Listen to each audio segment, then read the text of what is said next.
I've been captivated by this concert film since I saw it almost 2 weeks ago, and it's hard to explain why unless you really just see the movie. It's a task that's been proven rather difficult. How do I get people to see a movie for a band they probably will have little to no knowledge of? So I thought I'd just go ahead and just kind of tell you why I love this band so much, recommend some of their work, and then go into why Stop Making Sense to me is probably the best concert movie ever. Talking Heads was a band formed in 1975 in New York City by David Byrne, Chris Frantz, Jerry Harrison, and Tina Weymouth. When the band was in New York City around 1975, they joined the punk scene. While the band played in punk circles, I definitely wouldn't say Talking Heads is a punk band.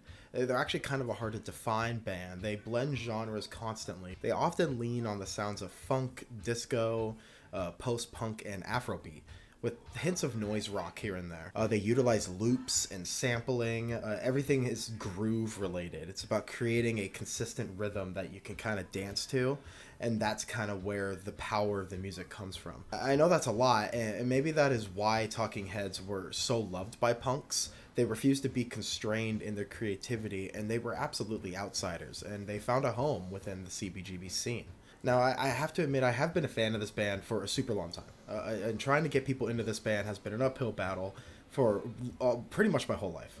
I'm not even going to talk about the material I don't like with Talking Heads. I really just want to recommend the stuff I like. If you want kind of a breakdown, Fantano has a video doing that, and I pretty much agree with everything that he's saying. I do want to share this really quick before I share why you need to see this movie, because this is really my true agenda. What I really want is to meet more Talking Heads fans, and if I can just make one or two of them through this video, I consider that an accomplishment. So I'm going to recommend 3 albums that I think are necessary listening experiences, and I hope you love them too. First one is Remain in Light. To me, this is a perfect album. Everything about the sound of this project is cutting edge and unique, even by today's standards. The album was constructed with the help of producer Brian Eno.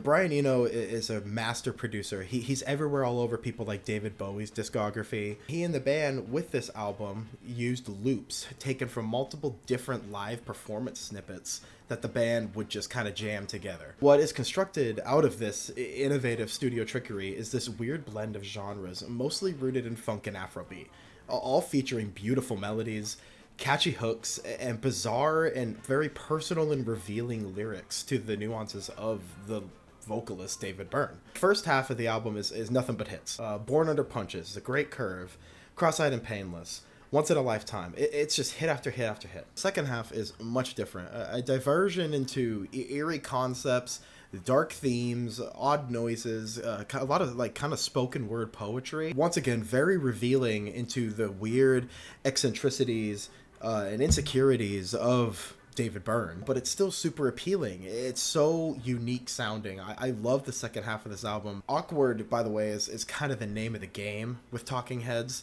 and these songs are full of all of those themes and ideas that really can only stem from a band with as unique of a frontman as David Byrne. I think this album speaks for itself, so if you give it a listen, you'll know why I love this album so much. Bundling these together because I kind of have the same thoughts for both of these albums. Talking Heads' stage presence is probably their strongest asset. Their love for music is infectious, and you can boldly hear it throughout these live albums. The name of this band is Talking Heads is a collection of live tracks from 1977 to 1981 of the Talking Heads' performing career. There's performances on this album of songs that I like more than the actual studio recordings. This live album is honestly a great place to start. You get a solid foundation of the band's charisma and their sound. High points for me are New Feeling, A Clean Break. I love their live version of this of Cross-Eyed and Painless, Zimbra.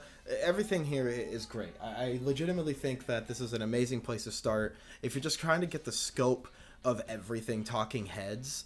It doesn't include anything from Speaking in Tongues because they hadn't released that album yet, but it includes everything else, and it's awesome. I think that there are better cuts of these songs that they perform live. That's not a lot of bands can say that. Stop Making Sense, on the other hand, is a masterpiece. The soundtrack is obviously enhanced by the film, but the album is still powerful and truly incredible performance and collection of tracks. It is a beautifully picked set list. The band at this point had been fleshed out And it's obvious that there was a lot of love and respect for what each new musician could bring to the table. This was for sure like the absolute peak for the band creatively and interpersonally. It is honestly astounding and is another great starting point for getting into the band. High points for me on this one are Thank You for Setting Me an Angel, Slippery People, Life During Wartime, Swamp, What a Day That Was, Big Business. It's amazing. And you have to listen to this with the new remaster that A24 has released. It sounds so good. It sounds like it was performed yesterday. Speaking in tongues, this album is full of bangers. Hit after hit after hit. All full of amazing funk and dance riffs, charismatic vocal performances, weird experimental noise rock bits and solos. This album is without a doubt the most accessible of their work, with songs like Burning Down the House. Some of their most popular tracks are on this album. That doesn't mean this shit isn't banging, because it absolutely is. And to me, this is one of the best albums of the 80s. And it's kind of what Talking Heads was capable of being as far as size and scope. It's a very big album. One of the easiest albums of their catalog to listen to. Definitely also another great entry point with songs like This Must Be the Place or Making Flippy Floppy. Definitely check it out.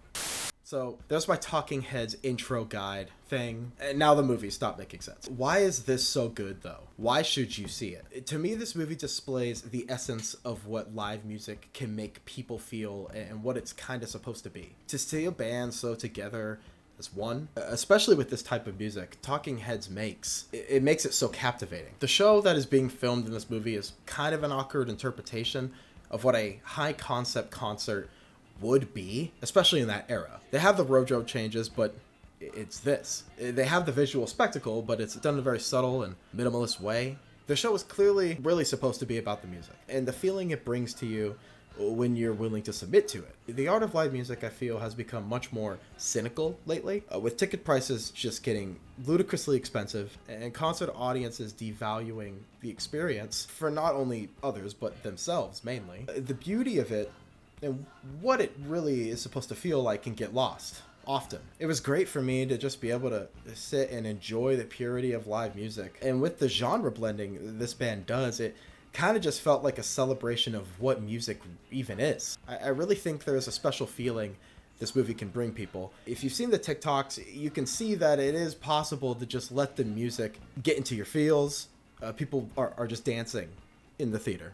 I think that's kind of cool. I know at this point I'm just gushing, but it's hard not to. For me, it's a must-see theater experience, especially thanks to this remaster. If you're an audio person into like scope and visuals, if you saw Oppenheimer and now you're super hooked on the IMAX experience, to me this is essential viewing and listening. And I really think hearing this in the theater is something that if you have the opportunity to experience it, you should. All in all though, if you can find a screening of this movie, and even if you can't convince someone to go with you, I think you should still go see this movie. If you have any interest in Talking Heads, or if you really just love listening to new music or music at all, I think you have to see this movie. Give it a chance. It's good.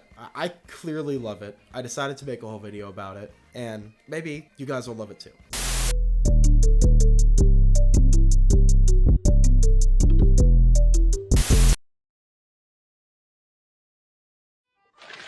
A perk 30 for you, my nigga. This will fuck you up good.